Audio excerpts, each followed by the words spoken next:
How's it going, everyone? Welcome to another fabulous match of Movie Battlegrounds. I am your host with the most and also a judge, Richard Schwartz. Hope everyone's having a good day. We got two fantastic competitors today. We got Euros, we got Madi. They look eager and ready. But I am not alone. I also have two other judges with me to decide who's going to win this match, possibly in each of these rounds. Let's start off with Jacob E. West, one of my judges. How are you doing today, Jacob?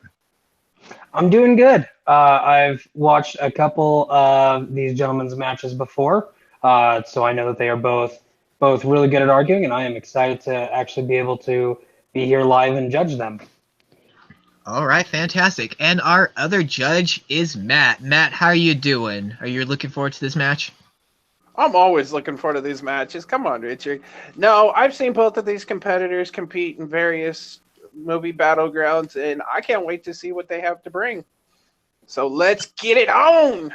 All right, but before we start the match, let's see how the competitors are feeling about it. Let's start off with Euros. Euros, how are you feeling about today's match, and how do you think you're going to be doing today?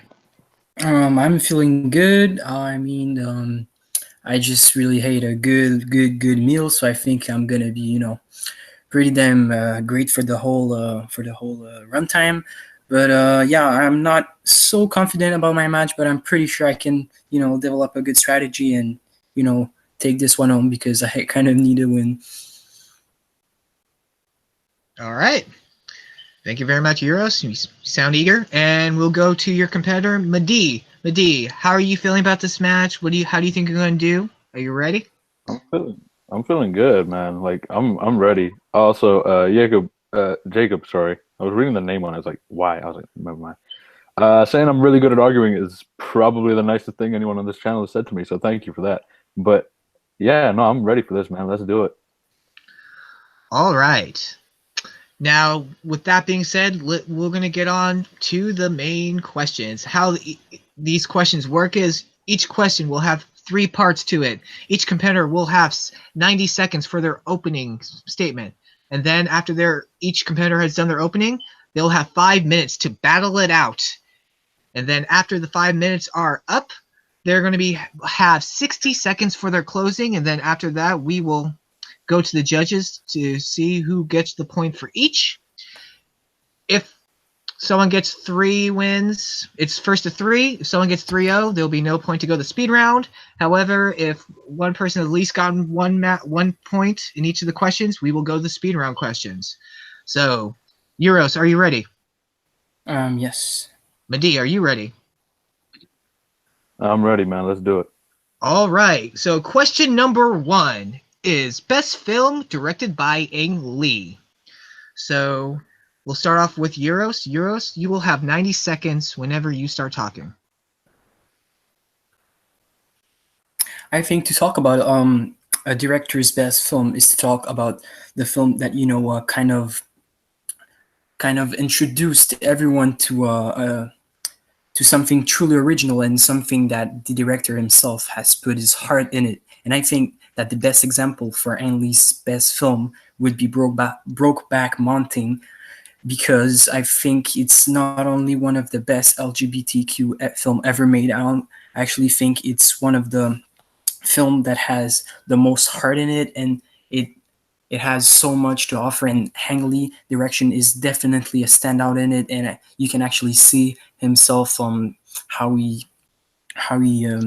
showed all his love towards this film and how he expressed it towards the whole film, towards his direction. And I think there's nothing else that could beat Brokeback Mountain, because it's so complex, and it literally introduced a new era of films. Like we wouldn't see films like Moonlight, Call Me by Your Name, Milk, and films and Boy Erased, Love, Simon. All of those films are coming in because of. All right, Madi, you have 90 seconds whenever you start talking. So I went with one of his earlier films, Crouching Tiger, Hidden Dragon. Reason I went with it was because, when I first saw that movie, I wasn't old enough to understand it, and as I got older, I rewatched it over and over again, and I've really fallen in love with this movie. Also, the fact that I've been living in China for the past 9-10 months has really given me a different perspective on how well made this movie is. When you talk about Ang Lee's direction, you really see it in this. Like, you see how personal it is to him and how well each of the characters works in. Brokeback Mountain, I'll get to why and the main arguments why I don't think it's his best movie. But Crouching Tiger, Hidden Dragon, I think from top to bottom is just an absolutely phenomenal movie. Like, almost perfect in damn near every single way. All right, are you conceding the rest of your time? Yeah, I'm conceding it. All right. Probably. So we have Brokeback Mountain versus Crouching Tiger, Hidden Dragon. Guys, you have 5 minutes to battle it out whenever someone starts talking. I'll say this about Brokeback. I do like the movie, but I feel like that movie was much more of a, here, look at these two main characters act, and that's basically it. Like, I'm much more a fan of Ang Lee when he does things based on the story rather than the actors and letting them perform. Now, I'm glad that Heath Ledger and Jake Gyllenhaal did that performance and that it was really well done, but it's really just watch these guys act and go for the Oscars instead of actually telling a story that I thought was worthwhile. Well, I'm sorry. I pretty much think that it's the exact opposite. Crouching Tiger is way more of an Oscar bait than Brokeback Mountain. Brokeback Mountain has a development. It has story. I mean, your film, it's basically for the first hour, the leads, they don't do much, and they just, they then bang, and I mean, it's just about two leads, like literally two leads, like about Kung Fu and everything, and then bam, they go in the desert for so long. Like, the film doesn't have, much consistency to it. Towards Brokeback Mountain, they're able to have the whole story set basically on this around the same place, yet it's captivating because the two characters, they have so much development in each one of them, and they don't need much cast because they already know both of those. Like, all they're really doing is arguing about whether or not they're going to leave each other's wives and like do something, and you know that it's not going to really happen because you know Heath Ledger's character is too stubborn for it.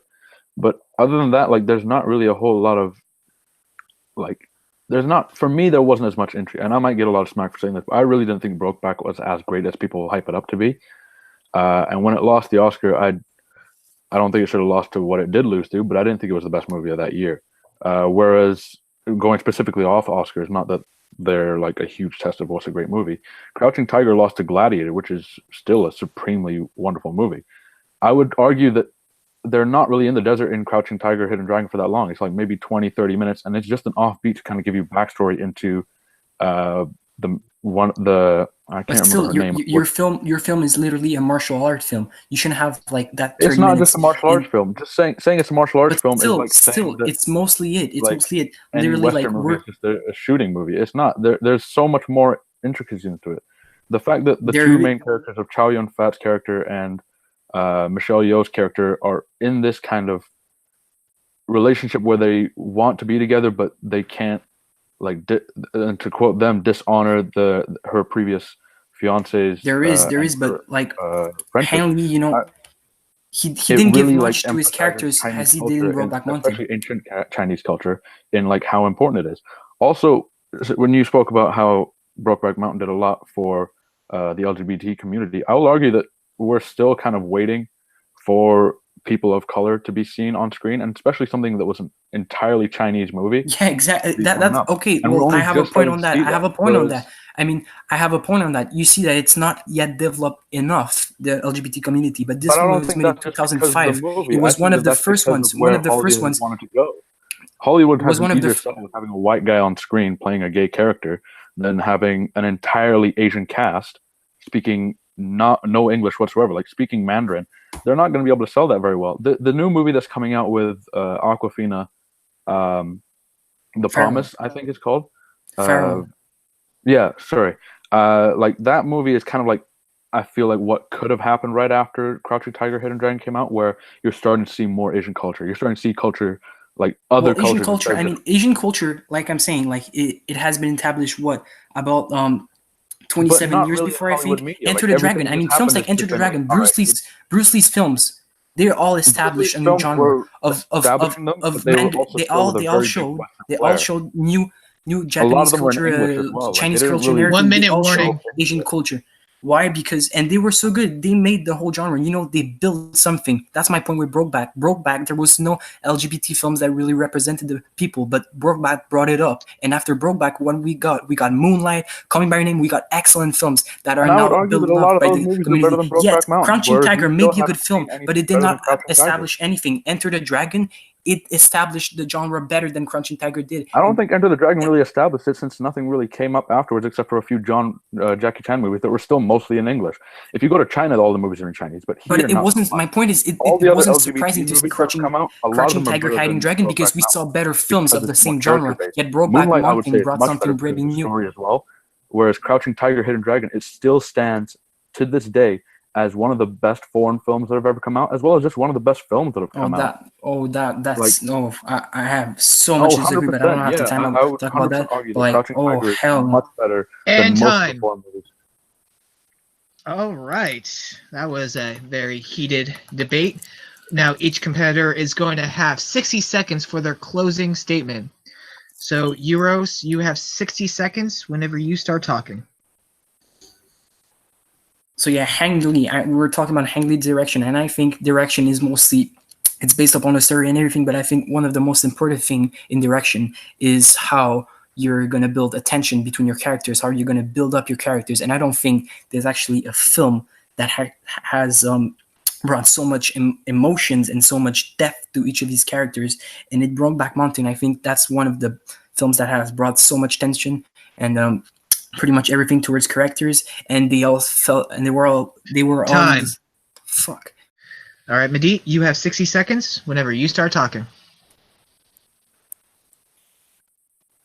Director's job is to make the best film. Now, when it comes to Ang Lee's movies, he kind of goes in two different directions sometimes. One is where he makes a better film. The other one is where he does a character study. I would argue that Crouching Tiger, Hidden Dragon is much more of a better film than a character study, whereas Brokeback Mountain is really just a study of those two characters and their relationship. Now, speaking on the impact that they've had in society, Chinese films have been going on throughout, but they haven't been as popular here. They're starting to, and since then, we've been getting a lot more.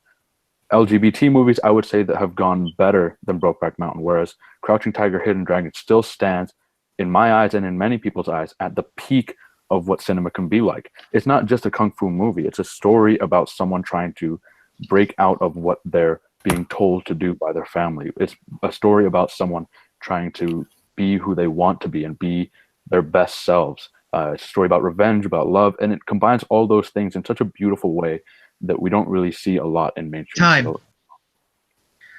All right. Now, that was a fight right there for round one. Now, it is up to the judges to decide who will get this point for this round.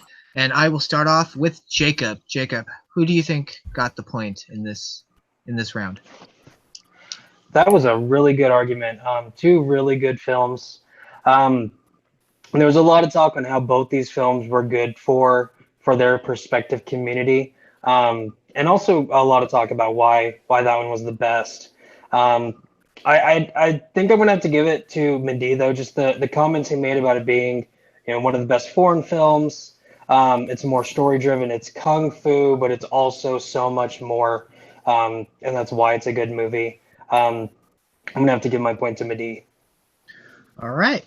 That is one for Mehdi so far. Let's go to Matt. Matt, who did you think got the point in this match?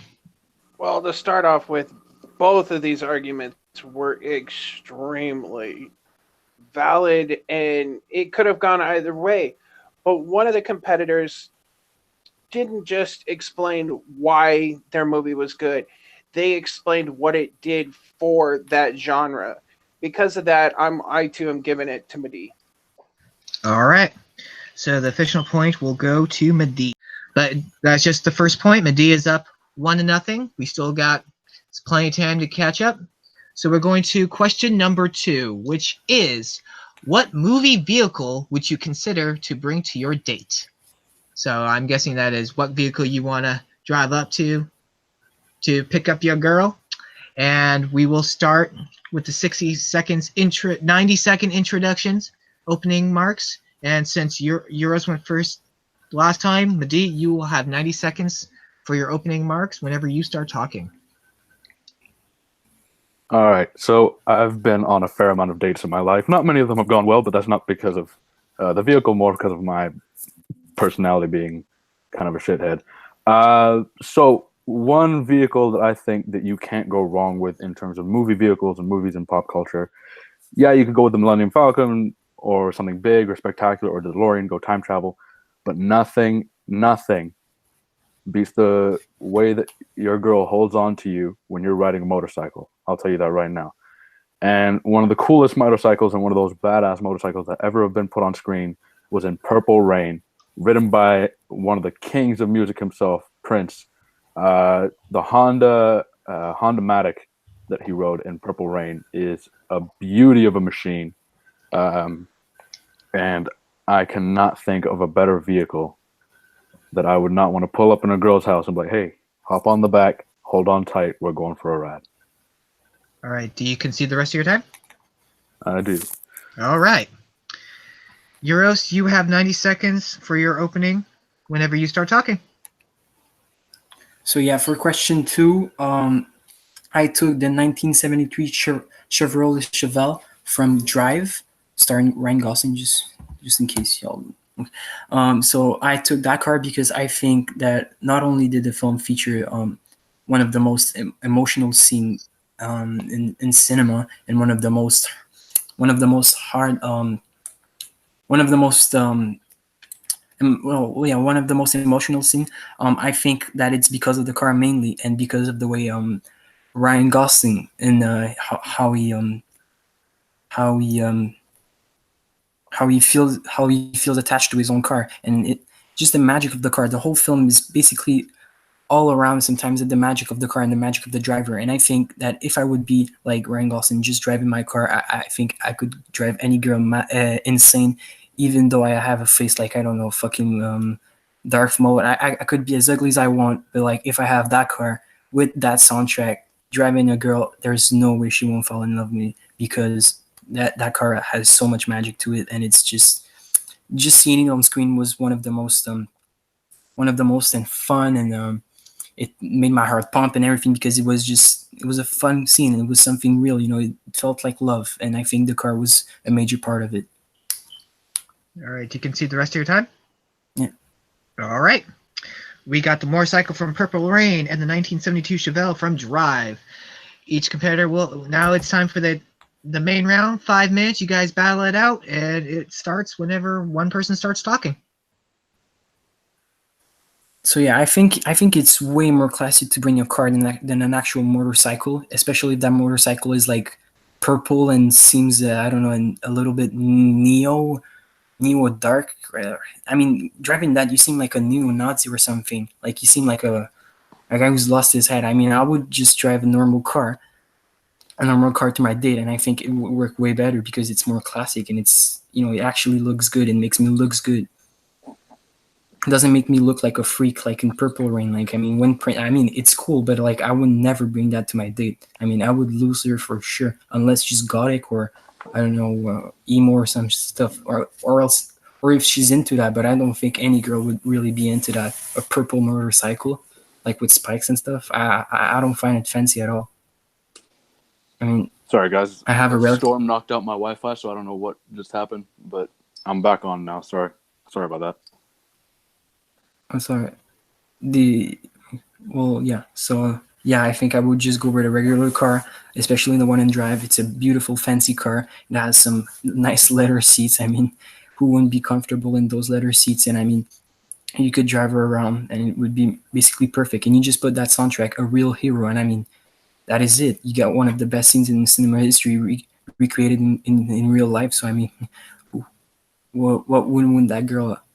I mean, you kind of have the best car. You have a nice looking car. You just drive around, watching peacefully the nature in front of you with your girl. I mean, that would be the perfect date to me. I mean, it would be relaxed. It would be sensual. It would be everything any girl would want in the world. And I'm pretty sure she would prefer that than having to ride like a disgusting motorcycle that makes a lot of sound. I mean, you kind of seem crazy going on it. I mean, it might scare people even. I mean, it's not normal, and maybe she might like something original, but like that's a little bit too much. I heard a couple of your comments about a dirty bike and how you'd be much more comfortable in the Chevy Chevelle. First thing, Chevy Chevelles don't have leather seats; they have vinyl seats, which are not comfortable at all.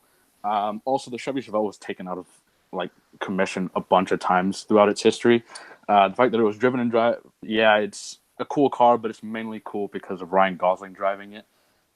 So I don't know. Like, I don't know you very well, Eros, but like I'm sure you're a cool guy. But I'm gonna be completely honest, and I don't mean to rude here, but you're not Ryan Gosling. Like, no one can pull off that car as well as he did. Even the people who designed the car back then didn't have anyone cool enough to drive it around, except for maybe Steve McQueen, but he didn't do it much either. Bikes, on the other hand, I will say this. Bikes are a hell of a ride, man. I'm a biker myself. I love riding. And the bike that Prince rode in Purple Rain is a very easy bike to ride, doesn't stall around a lot, isn't too much of a monster either, so it's very smooth and it travels very well. And also another thing on bikes is, I mean, let's be real, we're on a date, and I don't mean to sound like an ass here, but at the end of the point of a date, you really do kind of want to have like a kiss or like, you know, maybe something more. And you're going to get you that a wouldn't lot. have that in the car? I mean, you might. I'm not going to say you won't, but you do get some things on the car, but I will say this. On a bike, you're definitely much closer together. no, on a bike you seem like a douchebag. On a bike you seem like legit a wouldn't say you're a douchebag, douchebag. especially on that one. And I mean, you said On about that looks. one, I mean, I think I'm Prince sorry. can pull it There's off. I no think way you anyone look can like do Prince that. too. I mean, that's my point. I Like, don't look I mean, like I know Prince. Ryan I'm not Gosling. gonna say that. All right, No, look, you guys look. need to. I'm not gonna get penalized you yet, but you gotta let him talk. I'm not going to say that the cars don't have the ability of getting close, but I will say that on a bike, you are very close together. Like, the seats are literally one and then right the other, like the other one's right there behind you. In a car, you got stuff in between. Like, you got the gear shift, stuff like that. I will also say that the Chevy's not as much of a smooth ride, so you're going to be bumping around. You're probably going to stall a couple times because it is a standard. 1 minute warning. And if you don't, 1 minute, perfect. Whereas it's a much smoother ride on the Honda Matic. Like, it just is. Like, of the two vehicles, it's a much smoother ride. And I will say, I mean, I am a bit of a douchebag. I'm not going to lie. Like, riding a bike is kind of one of my things that I like to doing, and I like having my current, I won't say girlfriend yet, but like my current person with me on the back of the bike. She loves it as well. Like, and she's not like a goth or emo or anything. Still, she's it is girl. a date. It is a date. The way you're talking about bike is like she's already. It's like she's already in love with you. Like, she's all into you. But It no, doesn't have to be already in love with if you. it's a date, it's actually better if she's in the car. She feels more safe. It's a date. She doesn't know you yet. She's gonna get to know you. She's gonna feel more safe if she's in an actual car, and she's gonna feel way better. I mean, you saw the scene in Drive. The girl didn't know Ryan Gosling much, but when she sat in the car, she just let herself be, and she watched the nature and everything, and then she watched back the driver, and she felt everything. Time. It's a time. Okay. Now each competitor will have 60 seconds for their closing statement. Mehdi, you got 60 seconds whenever you start talking. When you talk about going on a date, it's not just about making the girl feel safe, and the driver makes the girl feel as safe as anything. It's not just the vehicle. You could be driving around and be an absolute asshole behind the wheel, and she wouldn't feel safe. But if you're a good driver on a bike, like I'd like to think I am, she's going to feel safe. The vehicle is just to get there. If you can give her a little bit of a thrill before the place you get to, where you're going to dinner or whatever, that's one thing. And then get her on the ride back as well. I will say this, there is nothing better than having someone there next to you while you're riding, having the wind blow through your hair, and just going down an open road. It's a sense of freedom that you don't really get in a car, and it's something that a lot of girls, in my personal experience, have really loved. On a lot of the dates that I've gone on, if I take my bike, they really like it because they love the way that it feels riding through the open road like that. Whereas in a car, you kind of have to open the window and put your head out like a dog. And I'm not saying that's a bad thing, but I'm saying that a bike definitely has much more quality for that. As well as if Prince can pull off this bike and make it look damn cool, I'm doing my damn best to make it look as good as I can. All right, Euros, you have 60 seconds for your closing whenever you start talking. I think that I'm just gonna say, like, I mean, from your arguments, you seem like more to going with a more douchey way. Like you seem to be making him seem like, yeah, okay, you have to be cool to get your date and everything, but you don't have to actually just feel cool and everything. Like, you're based too much on coolness with your bike and everything. It's all cool, but I think that the girl, exactly, since it's a date, she needs to feel more safe. She needs to feel good, and then afterwards you can act as cool as you want. But in the car, I mean, you just have to make yourself seem like someone nice, someone actually nice, not a douchebag who's just driving a car with his cigarette in his hand and everything, just trying to look cool. I mean, if you're in a car, you just fancy it out. You make it seem like you're a nice guy. You just drive her down the road with a good soundtrack. Then you guys can talk to each other. I mean, basically much of this love romance films, they're always featured in cars and everything. Most of the times, the dates are always happens in the car and everything. Why? Because it's more fancy. The girls feels more And secure. time. All right, another tough match. Both competitors fought it out. One person had some lighting problems, but it happens. So we are gonna go. And it happens. Yeah, that's why I gave you guys an extra minute to fight it out. Appreciate it, man. Thank you.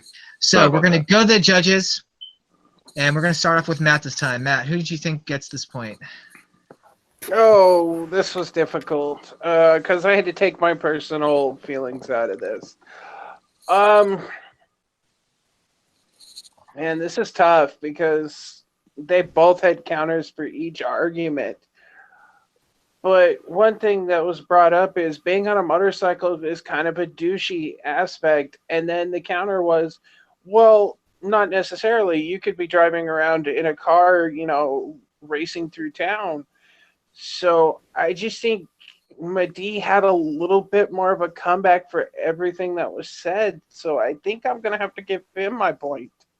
All right, so far one for Mehdi, and I am going to go to myself. And this was very close. Both competitors, talked about their car, talked about their vehicle, talked about one person said, being on a motorcycle makes you kind of douche, where the other guy says no one else can pull off a car more than other than Ryan Gosling. However, I'm giving my point to Euros because he did bring up the fact that you can be a great motorcycle driver, it's fine, but a car is more safer when you're bringing someone to a date than a motorcycle is, and something can happen when it comes to being on a motorcycle in an accident. So I'm actually giving my point to Euros before the safety factor of the date. And with that, it's going to come down to Jacob. Jacob, who do you think deserved the point? All right. Well, I have to agree with both of y'all. I mean, this was very back and forth. The one thing that I'm keep going back to is the question is, which one are you bringing on a date with you? And I mean, both of y'all had arguments of why yours was better on a date, but Euros, the only thing you talked about was that it was safer, and that's why you kind of started you started talking a little towards the end about it brings up you can have a conversation and stuff like that. But I was really, really hoping to see more of why a car is better than a bike on a date. But Mehdi really drove home of you're on a date, you're close to her. Safety's not a huge factor whenever you're a safe driver. So I have to go with Mehdi also. All right, so the point is going to Mehdi. Mehdi is taking a 2-0 lead as we get to question 3, but it is not over yet to the Fat Lady Sing. It comes down to question 3. Euros, this is a must-win for you. If not, Mehdi will take the victory. And the third question is best scene in the Evil Dead movie trilogy. And we're going to start off with Euros this time. Euros, you have 90 seconds for your opening statement whenever you start talking. Well, I honestly think it's one of the easiest questions to answer ever on movie Battleground. I mean, just look at my profile picture. It's by far the laughing scene in Evil Dead 2, whose Evil Dead 2 to me is like one of the best films ever made. And that scene helped it a lot. Basically, that scene, it literally explained everything from the characters, from the character Ash in the first film, where we didn't get a lot about his character. Then in second film, we see him completely trapped alone in that horrible cabin. And that scene, it proved everything, all of his madness, his solitude, everything was attached to it. The whole way the demonic forces were reacting to him, and the reaction he got afterwards. And then afterwards, he just took his shotgun and he shut the door 2 times. I don't think there's a scene in cinema that could capture as much psychology as this film did, as this scene did. And this scene was kind of a mix of horror and comedy at the same time, and you couldn't really feel anything about it because it was so weird. It was so out of the ordinary. It came out of nowhere, and no one was ready for that scene. And that scene completely changed the whole film and the whole perspective I had on the film. And it literally invented a new genre, a psychological comedy horror genre with practical effects and a low budget. And I think that genre has evolved into something much bigger and is now giving us some of the best horror films we can have. All right, right at the minute. All right, Mehdi, you have 90 seconds whenever you start talking for your opening. I went with a scene from Army of Darkness where he pulls out his shotgun, shoots the knight's sword, and says, "This is my boomstick." That entire, I guess, speech that he gives is the moment that I picked, mainly because although it's not a huge turning point in the movie or anything like that, it's just kind of synonymous with the character and the movies and how they've kind of progressed from Evil Dead 1. Evil Dead 1, it was very serious, very gory, very this is a horror movie, and then it kind of progressed into this kind of horror comedy thing that we're seeing in the TV, or that we did see in the TV show. And I just kind of love that scene because it's so synonymous with his character now, where that he's just being a complete asshole because he wants to be. He doesn't give a damn about anyone there. He just wants to get out, and it's so perfect. The entire speech is so great, and I love it every single time I watch it. And it's one of those moments that, people remember. People do remember the laughing scene, but it's one of the top moments that people will call back to, boomstick, when you talk about the Evil Dead franchise. All right, you can see the rest of your time? You had 6 seconds. I do, yeah. All right. That 6 seconds is a game changer right there. It might be. You never know. So we have the laughing scene in the Evil Dead 2 and the Ash pulled out his shotgun scene from Army of Darkness. You guys will both have 5 minutes to battle it out, and the timer starts when one of you starts talking.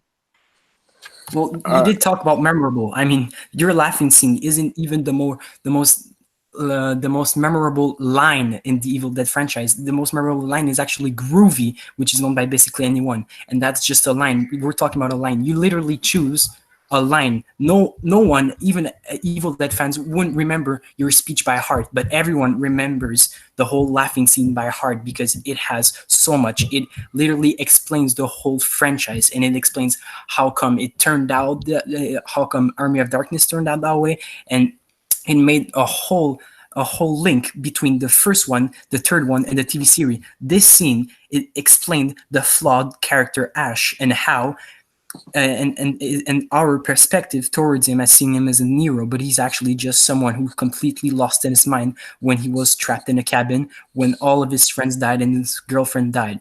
We actually I think that they kind of skip over that, though, Evil Dead 1. What? They kind of from each Evil Dead to the next one, they kind of skip over various details.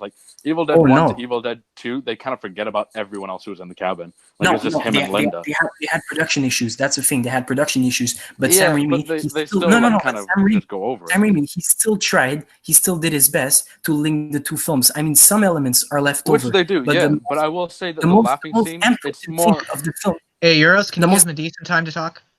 Oh, yes, sorry.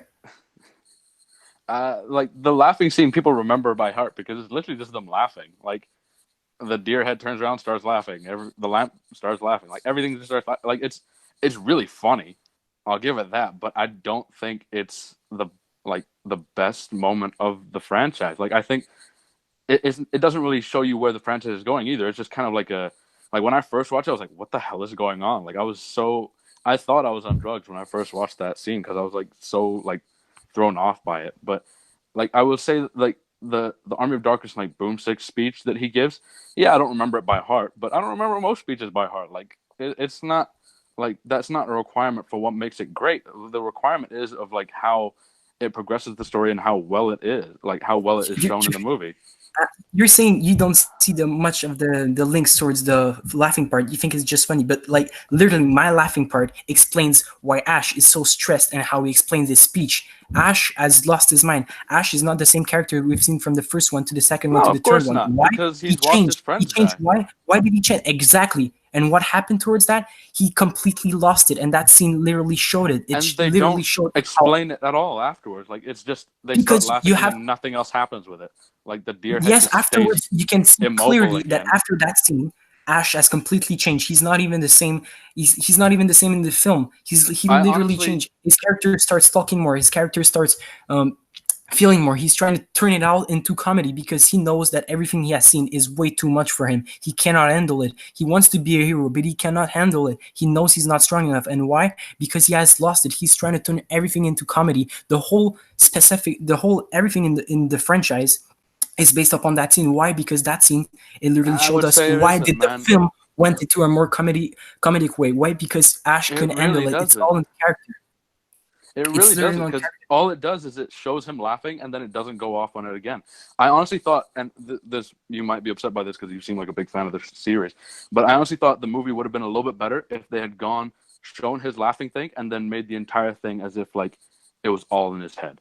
Like if he had just completely gone mad and like No, nothing else was actually that would be too happening, basic. I That's would what have I'm been saying. like, That's why the scene is strong. The scene isn't just but it would he's have gonna been wake up so and say, much more. no, It would have the made so scene much is more real. sense. It's right. Like It's it's out of so like nowhere. random and so out of nowhere that it's like kind of Exactly. jarring. Whereas That's the why like the I'm telling you. boomstick That's why I'm scene telling you. is like One really minute just showing warning. I'm the badass here. You guys all need to listen to me. Like him doing the You, boomstick thing was like proof that he was there, and it was like the reason that the whole random English countryside now allowed him to stay. Like it was much more integral to the story in that sense that he was oh, just it able was. to. It was. That's what I'm telling you. You're talking. You keep on saying that my scene is laughable and comes out of It's nowhere, literally he and just then laughs and then they then don't touch on you it start again. saying Like that it's coming out of nowhere and you don't see any purpose in it. That's what I'm telling you. Which director puts a random scene coming out of nowhere if it has nothing behind it? This scene has everything behind it, and coming it Sam out of Raimi does nowhere do things. was It coming out of this nowhere one was just kind of jarring. That's that all you I'm guys saying. Like it just realize felt that really scene. weird. I mean, you cannot just have scenes that always explain everything to you. You have to have some scene that literally It doesn't have have to certain. explain it. The scene I'm is just more saying that it valuable. felt out A of boom place. Like scene. it's a great, And but it that wasn't. is time. Time. Oof. Oh boy. Both very heated in this debate. Now we're going to go to our closing statements. Euros, you have 60 seconds for your closing statement whenever you are ready. So yeah, I'm a fan of the franchise, but I think Army of the Darkness was maybe the least good one. Why? Because it played too much on the comedy. Like the last film has established comedy and horror, but this one literally went all the way into comedy. And a scene like This Is My Boomstick completely proves it. The film tries to be funny too much that it literally loses itself in it. I mean, the film Evil Dead 2, the laughing scene, was one of the scenes that bring back the film towards something more psychological and something more delirious, something that felt more strange, something that felt more rich. And I think that Army of Darkness has not much scenes like that, like those ones. It has some good lines, some lines that can be remembered, but even there, Evil Dead 2 has some better ones. Like I said, Groovy is one that's actually even more popular. And I think a better scene would be a scene that explains the whole franchise and that literally describes it all as something more psychological and something that And literally time. describes it. That'd be time. All right, Madi, you have 60 seconds for your closing whenever you start talking. The boomstick scene stands out to me because it's the epitome of Ash's character. Yeah, he's slightly insane, but he's also a bit of an asshole, and he's always letting people know that he is an asshole. Like he doesn't care about them; he just wants to go home. That's the entire theme of the last movie. Him going around like shooting the night sword and then shooting the weird deadite at the end that was just kind of like crawled out of the spike pit somehow. Like it's just the epitome of who he, and the shotgun just like adds to it because it's just part of his character.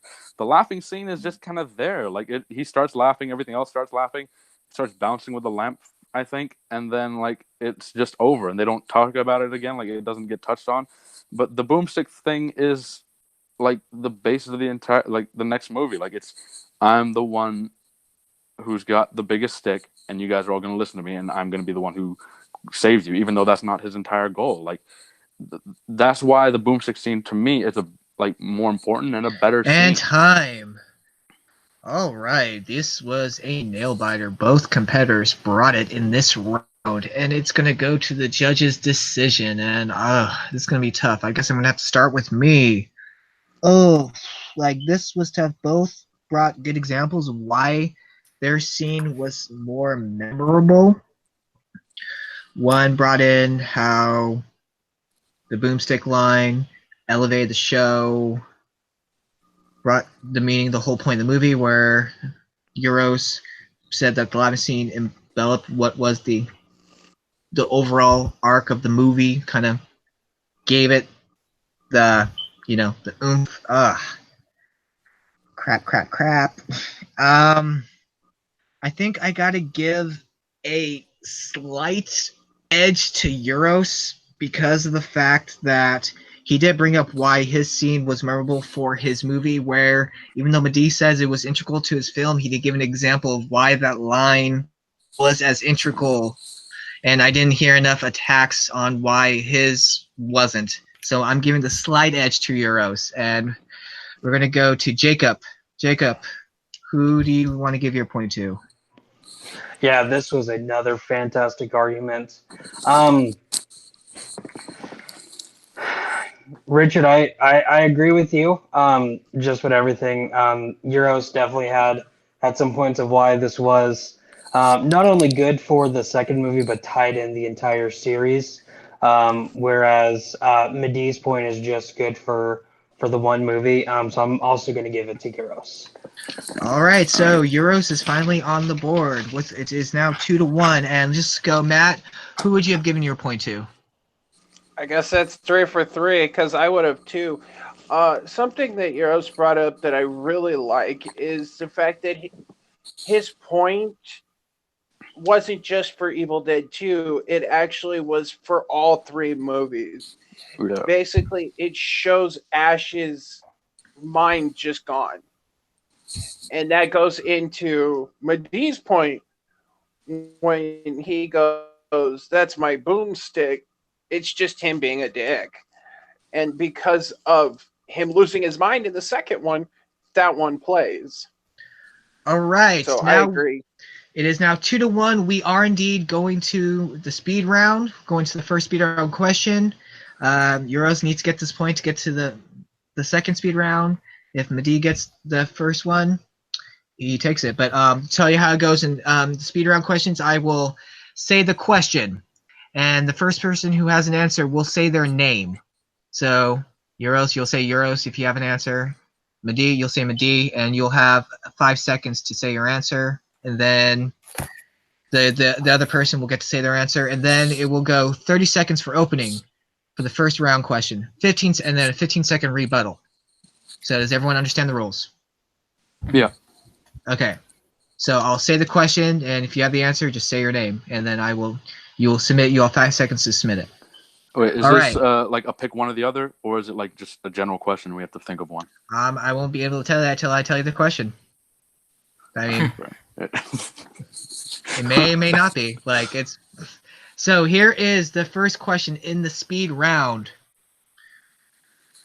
Worst on-screen chemistry in a movie. Oh, Mehdi. Okay, Mehdi. I heard Mehdi first. Hayden Christensen and Natalie Portman. All right. Which film? Euros? From which film? From the Star Wars prequel trilogy, I guess. It can be a trilogy too. Okay, all right. If you want me So to narrow Euros? it down, like I'd go Yeah. with Attack of the Clones, I guess. All right. Euros, do you have an answer? You have 10 seconds to submit your answer. Oh, jeez, I have to think.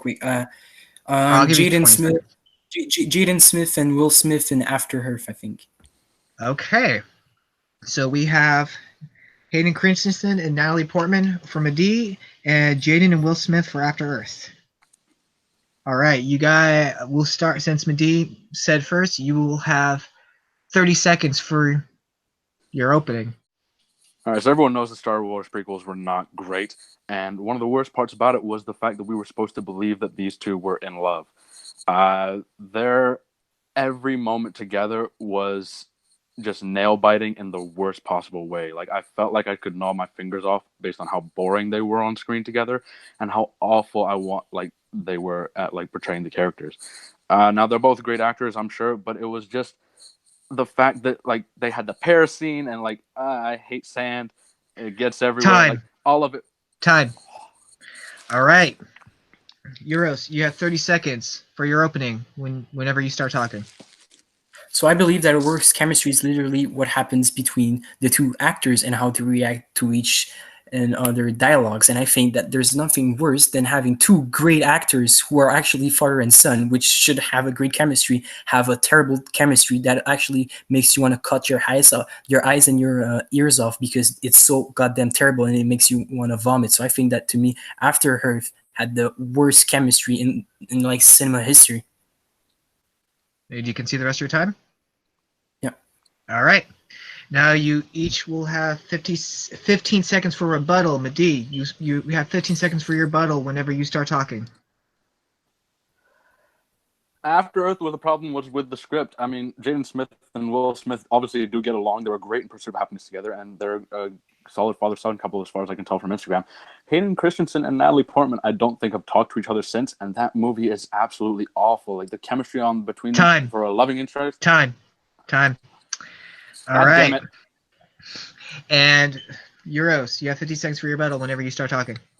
My point is the chemistry. Chemistry is basically what happens between the two actors, and I think in Star Wars' case, it was basically just Aiden literally being terrible, and Natalie Portman was trying her best to bring this back. But in the case of Will Smith and Jaden Smith, they both were awful, and they're actually father and son. They should have a link, but no, they had nothing. Time. They like goddamn Time.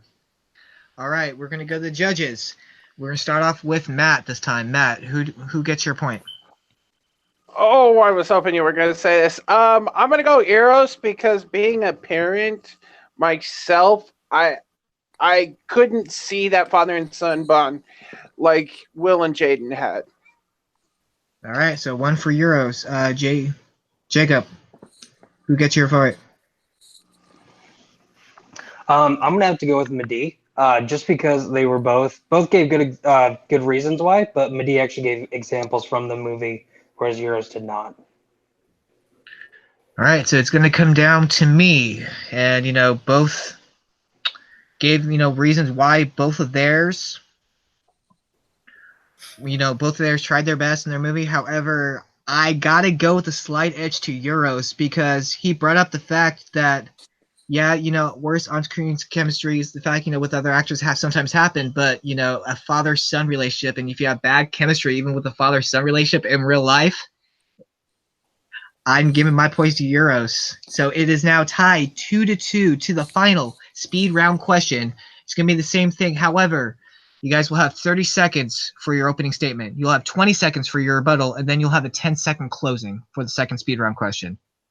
And same deal, I will say the question. When you have your answer, say your name. And do everyone understand the rules? You got 30-second opening, 20-second rebuttal, 10-second closing. Got it. All right.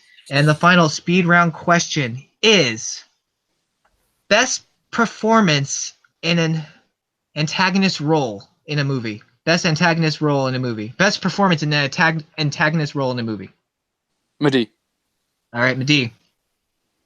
Christoph Waltz and Glorious Bastards. Christoph Waltz and Glorious Bastards. Ralph Fiennes' Schindler's List. Ooh, okay. Schindler's List. All right, so we have Christoph Waltz and Glorious Bastards, Ralph Fiennes, Schindler's List. So it's going to be Mehdi, since you spoke first, you will have 30 seconds for your opening, and it starts whenever you start talking. Christoph Waltz plays a character called Colonel Hans Landa in Inglourious Bastards, and not only is he a Nazi, which is already despicable enough, but he's playing a Jew hunter. He's the one that they send to go after Jews who are on the run or in hiding. Like if that's not already despicable enough, then you figure out that Christoph Waltz plays him as a character that you almost cheer for. And I don't mean that in a way that's offensive to anybody who is Jewish, but he's so like charismatic and you are so drawn to his character that you're like, I almost want this guy to win. I almost want Brad Pitt not to catch him. Time. All right, Euros, you have 30 seconds for your opening whenever you start talking. I chose Ralph Fiennes from Schindler's List because I think that a performance like this one, especially when you're not actually German, but you put out a better German than a German himself, I think it's just a standout. And especially if that character isn't actually a Jew hunter like the character that I forgot his name, that my competitor said. I mean, Amon, the character himself, isn't a Jew hunter, but he's still way more scary than a Jew hunter because he feels it's so natural for him to kill a Jew. Time. And he didn't Time. All right. Very mad. Mehdi, you have 20 seconds for your rebuttal, and it starts whenever you start talking. Well, these are both Nazis that we're talking about. They're both despicable people at the end of the day. And these ones are specific because they're not just doing their jobs, they're doing it for joy. But you get that more with Christoph Waltz's character because you see him going out of his way to hunt them down. And although he does that huge speech at the end where he's like, oh, I was just doing my job, you know that it's not really how he does it. He's purposefully going out of his way to hunt down people. And you can tell he's smartest in the room. Time. All right. Euros, you have 20 seconds rebuttal whenever you start talking. The thing is, my character, it felt actually more real than yours. Yours used comedy a lot, and I mean, you said yourself that you kind of, wanted him to win somehow because he was so charismatic. But mine actually he was awful because he felt too real. He killed Jews like was normal. You felt like he was an actual real Nazi, and mine, he just acted so well. Time. All right, Mehdi, you have 10 seconds for your closing. It starts whenever you start talking. Ralph Fiennes played a character who was actually real in real life. I would say that Christoph Waltz's performance was better because he was able to delve into a person who wasn't actually real, but felt like he almost was. Like he was so evil. Time. Euros, 10 seconds closing. Fuck that 10 seconds. And it starts whenever you start talking. Okay, my main points are Ralph Fiennes is not an actual German. He plays a German excellently, and he plays a character, yes, in real life, but he feels like real life. I mean, it's way more scary. It's an actual German. He plays the actual antagonist. Time. All right. Wow, that was a epic nail biter right there for the speed round, and we are going to go to the judges, and I'm going to go to Jacob first. Jacob, who is getting your point? Last week I had to judge between what was worse, killing a family or cancer. Now it's which is worse, which Nazi was worse. So I'm not a fan of judging these. I'd have to give it to Euros just for the simple fact of how he was saying that the performance of the character was better, and you can actually see how much hatred he had. In like killing, it was just second nature, and even up until his death, he was more of an evil man. Whereas Christoph Waltz was a little more human. You can kind of root for him in a little bit. So I'd give it to Euros. All right, Matt, who is getting your point? Oh God, which Nazi was more portrayed better? Oh, that's not a question I ever wanted to hear. Only on Movie Battlegrounds. Shit. Right. I'm gonna have to go with the last person that talked right now, and that was Mehdi. He brought up the fact that Christoph Waltz was playing a Jew hunter, and throughout the movie, you kind of root for him because of the charismatic and the whole way Christoph Waltz carried himself. So, yeah, Mehdi gets this one. All right, and it comes down to me. And what it comes down to is best performance in an antagonist role. And both players had convincing arguments for why theirs was memorable. However, Euros brought the point of... Mehdi actually brought the point that his was based off a real Nazi. And Euros also kind of brought that into light. However, Euros also attacked the fact that Christoph Waltz uses comedy for quite a bit of the movie, And he also even Mehdi brought up the one point that he's saying he was just doing his job towards the end, which I felt kind of hurt his argument a little bit, is where it's more of the comedy. So I gotta give the slight edge to Euros. And so with that being said, Euros will take the match 3-2, but boy, was that a close nail-biting match. Let's just see how the competitors feel about this. It was a great match. Both of you guys played a great match. And so let's start off with Euros. Euros, how do you feel about winning this match today, and how did you feel about your performance? Wait a second.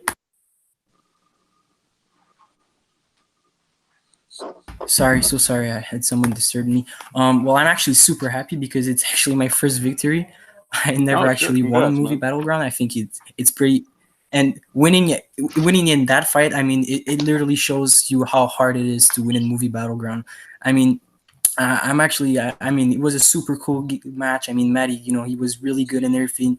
I'm just, I kind of feel bad for him at the last question because, I mean, to be honest, Schindler's List was kind of a big ass counter to Christoph Waltz. I mean, he had more of, the question was kind of tricked, and I think I just took an answer that was easier to, that was easier to, explain and everything. But I was super scared. Like, even with that advantage, I thought I'd lost, but no, I won. So I'm pretty happy. But I think Matty's like one of the strongest competitors that could be. Well, one of the strongest ones that has been against me. Maybe besides Cody, because that one was kind of yeah. All right, well, congratulations on your win. And now we're going to go to the second place today, and not a loser, because he sure as hell played a great freaking match. Mehdi, how do you feel? Unfortunately, you came up just a little short. Came right to the end of the last speed round question. How are you feeling right now? I hate the speed round. I'm going to tell you right now. I feel like I've lost all of my matches just in the speed round, like just on the last question, like last moment. Like, oh my God. Like, I think I played Matt Beer last, and it was like the last speed round question again. I was like, God damn it, son of a bitch. But no, like this is a lot of fun, man. Like the arguments get a little out of hand sometimes, like especially arguing about which Nazi is worse. With but I like how fun it gets. Like, it's it's just a lot of fun, like kind of shooting the shit and like making sure everyone's having a good time. And I love going back and forth with you guys as the judges. Like, people don't give you enough props. Real quick, like, you guys are able to put up with my bullshit. Like, that's like hands down a tough enough job, and you guys do it really well. So I'm just glad I got to be a part of this again, man. All right, well, congrats. What are you laughing at, Matt? Like, I'm trying to. Well, Mehdi, it was a pleasure having you in this match. You played a hell of a match, and I'm sure the next time you get to face someone, you're gonna, you'll be even better at it. Like, you'll probably come back to this speed round again. It's gonna be great. All right, so let's go to our judges real quick before he closes up. Jacob, how'd you feel about this match? I'm just going to openly say it. This was the best movie battlegrounds match that I have judged, in my personal opinion. That was great. I mean, almost every question, it was pretty much like a flip of the coin on who would win. Both guys were in it until the end. I'm really upset that y'all made me have to pick which Nazi was better. That's horrible. I hate all of y'all. But no, it was great. Jacob, this is besides. Are you Jewish by any chance? Because your first name is spelled in like the Jewish kind of way, I guess. No, I don't know if that my initials are Jew. The Jakob is just a nickname. Okay. Because I have to embrace it. All right, well, we got views up there. Matt, how do you feel about the overall of this match? This match was great. They both had strong counters for everybody. And this is what I love about Movie Battleground is you could go about arguing about what movie car would you want to take on a date, or in Mahid's, the crazy ass motorcycle from Purple Rain, to which Jew was worse. Which Nazi was worse? Which Nazi was worse? Don't be putting on. I apologize. Which Nazi? They've been through enough. They've been through enough. Okay. Yeah. Well, with that being said, needless to say, this was great. All right. With that being said, I will just wrap up what I thought. It was a great match. It came down to the final speed round question, and a Nazi decided, the better Nazi apparently decided who won this match. Only no here, one will be offended. only by here us in by Movie any of this. Battlegrounds where we have to see who's the better Nazi. Well, thank you so much, everyone. That concludes this match. This was for Madi, for Euros, for Jacob E. West, for Matt, for myself. We wish you all a good night and have a good